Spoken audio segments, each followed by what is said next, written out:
Il y a deux types de contemplation. Il y a la contemplation par une vision directe, c'est-à-dire que comme Ézéchiel, Dieu se montre à toi, il dit que j'étais près du fleuve Kébar avec les captifs de Jérusalem, et puis je vis les cieux s'ouvrir, et ensuite il décrit la vision.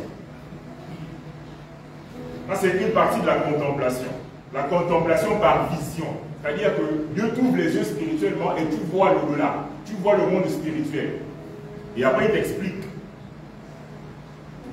Mais la deuxième contemplation est celle qui va nous intéresser. Parce que la deuxième contemplation, c'est la contemplation par adoration.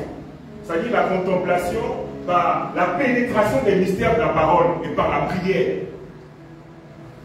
Et Habakkuk était un contemplateur par la prière et par la parole. Parce que dans tout le livre d'Habakkuk, vous ne verrez à aucun endroit où il dit il a vu le ciel s'ouvrir, il a vu les anges défiler, etc. Non.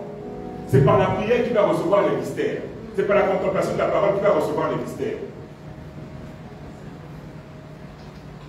Et ce mode de contemplation des prophètes rosés, en réalité, c'est le mode de prophétie des chantes.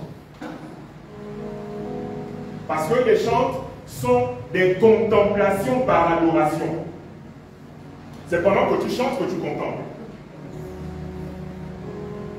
C'est pendant que tu pries que tu contemples. Mais c'est surtout pendant que tu reçois la révélation de sa parole que tu contemples. Et ceci est d'autant plus intéressant que dans la Bible, apparemment, les prophètes qui sont appelés les rosés sont tous des chanteurs.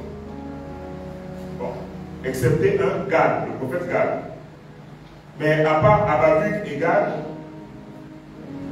l'autre, enfin les trois autres prophètes rosés sont, et vous les connaissez, Asaph, Éman et Jéduthun.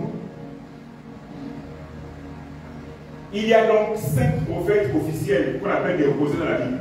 Et parmi les 5, 3 sont des chanteurs. 3 sont des leads vocaux. 3 sont des maîtres de chœur.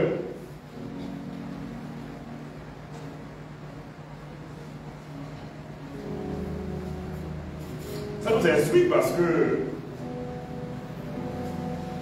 il faut qu'on fasse attention à la nature prophétique du ministère que nous avons reçu.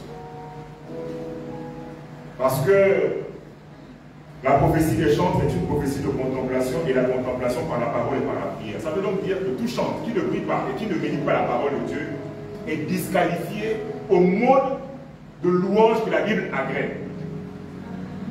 Je ne sais pas si on se comprend. Un chant qui ne contemple pas Dieu par la parole et par la prière est bibliquement disqualifié.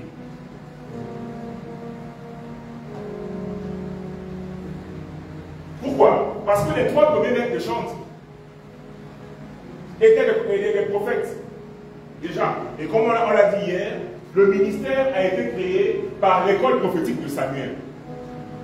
Et c'est par cette équipe de prophètes que le roi Saül a reçu la charge de manteau de roi. Parce qu'il est écrit dans la parole que, après les avoir côtoyés, il s'est mis à prophétiser.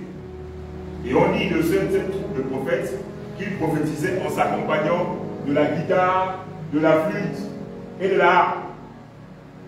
Donc leur façon de prophétiser était inhabituelle. Les autres venaient simplement en disant « Ainsi parle l'Éternel », mais quand vous prophétisez, ils prenaient d'abord leur instrument et c'est par là qu'ils commençaient la prophétie. Et c'est eux qui vont impacter Saül de sorte qu'il devienne le roi d'Israël.